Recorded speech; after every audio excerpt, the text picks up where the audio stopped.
Hi, welcome to StampinSmiles.com.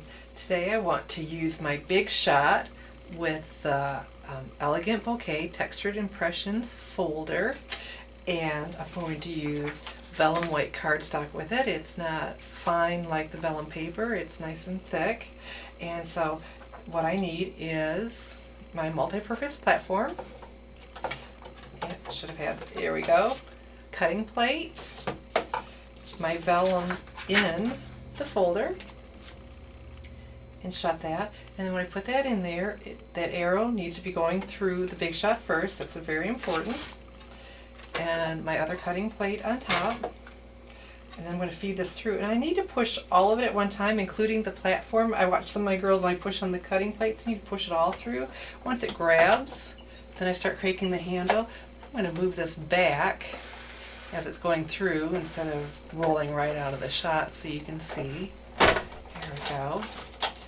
And when I take my vellum paper out, isn't that pretty? I just love how when you do the vellum with the embossing, how it turns white. Okay, so let me put aside my Big Shot and show you what I wanted to do.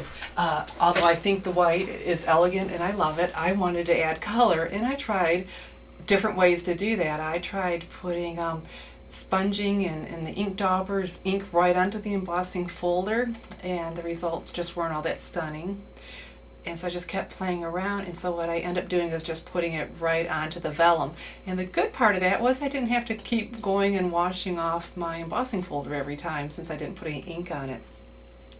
But what you need to do is turn it over, and we're going to apply the color on the deboss side where it's indented. This is where we can see. All right, and I have my Regal Rose ink pad.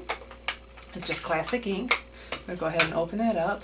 And a sponge dauber. Sponge daubers are so nice. They just fit on the end of your finger. You don't get all inky. Not that I'm opposed to getting inky. I've had lots of ink on me, but you know, these just work really well for edging and a lot of different applications. So I'm going to just rub it on my pad, get some color. And then on my flowers, I'm gently adding the color in a swirling motion. Not pressing down hard. Go and get some more color and fill in all my flowers. And of course I'm going outside my edges on the flowers, but I like that look. I wasn't looking for precision. Just keep swirling, softly swirling color in. Go load up my sponge a little bit more. This up here is a flower too. Oh, and right here. And then I'm going to use Certainly Celery. This is just one of my absolute favorite color combinations, Regal Rose and Certainly Celery, with a different sponge dauber, one for each color. Get some ink on that. And now I'm going to go fill in where these swirls are that are, to me, they look like the leaves and the stems of my flowers. And the Certainly Celery is from the Soft Subtle, so it's not quite as dark as the Regal Rose. So I'm, loading up my sponge more often, my ink dauber, because that is a sponge on the end of it, and just filling these in. Now I could leave it like that, or I can go and fill in all the white area that's left around there. And I think I'll do that. I like that look. All right, so now we've got all the color on here.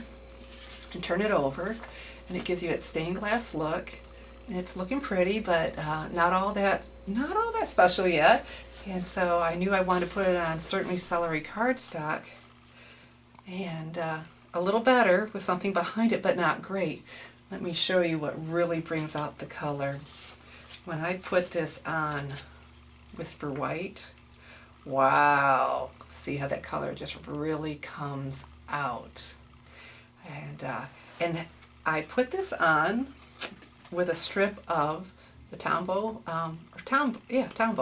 multi-purpose glue, and it dried nice and clear. I just put one along the top edge, and it dried nice and clear, because you know that's always a concern of adhesive showing through.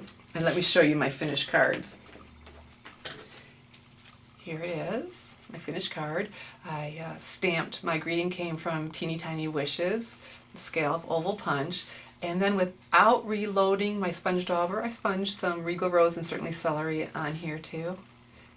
And so that's with pushing softly, like I liked, and then I tried just really rubbing the color in. You get a completely different look. Really vibrant if you like brighter, vibrant colors. I just, instead of softly, like I said, I just really pushed that color. And then I also came and filled in here too with color, just mixing it up. So 2 cards, same products. But isn't that fun with the embossing folder? Thank you for watching.